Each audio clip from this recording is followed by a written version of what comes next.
So question number 15 is x raised to the power half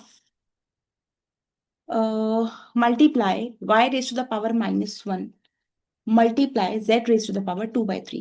And x is given as 9, y is equals to 2, and z is equals to 8. So we have to evaluate. Evaluate means putting the values. So 9, bracket close, power half is already there. Y value is 2 raised to the power minus 1, and z raised to the power 8, 2 raised to the power 3. So we can write 9 as 3 raised to the power 2 because we know that 3 times 3 is 9. So 3 को आप 2 बार लिखोगे तो 9 ही आने वाला है, तो 9 को 3 की पावर 2 लिख दिया. वेनेवर जब भी हमारे पास नेगेटिव पावर होती है हम उसको रेसिप्रोकेट कर देते हैं पॉजिटिव में कन्वर्ट करने के लिए पावर को.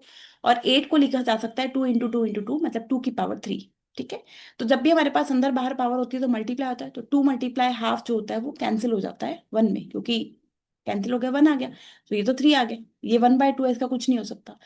3 इंटू 2/3, 3 से 3 कट गया, मल्टीप्लाई में कट सकता है, तो ये सिर्फ 2 रह जाएगा. ठीक है, 2 की पावर 2 रह जाएगा.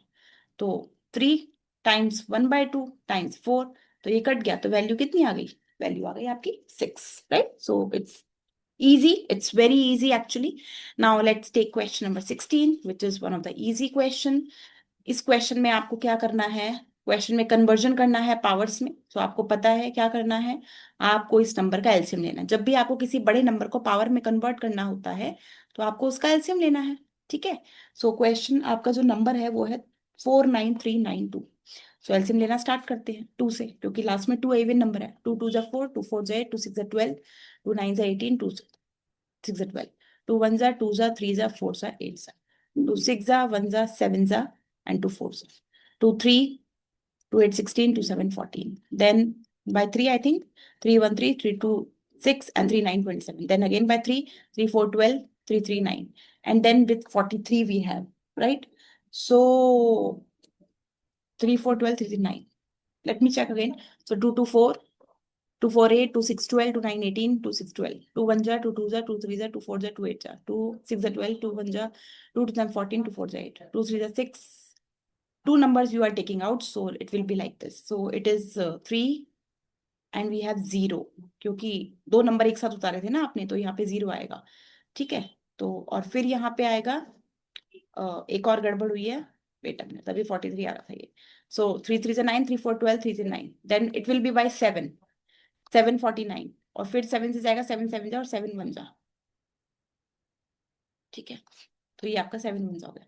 तो अभी देखते हैं कितने 2 है. 1 2 3 4 4, तो 2 raise to the power 4 multiply कितने 3 है, 3 रेज टू द पावर 2, और टाइम्स 7 कितनी है, 3 टाइम्स है, so 7 raise to the power 3. तो अभी क्वेश्चन ये पूछा है x की पावर 4, it's 4 times y raise to the power 2, z की पावर 3. तो x y z की वैल्यू पूछी है, बस उसमें x y z हमें क्लियर पता लग रहा है. x आपकी ये 4 है, तो x की वैल्यू कितनी है आपकी 2, क्योंकि 2 को ही पावर 4 लिखा गया है. y की वैल्यू कितनी है, y की वैल्यू 3 है, क्योंकि 3 को ही y 3 को ही 2 की लिखा हुआ है पावर.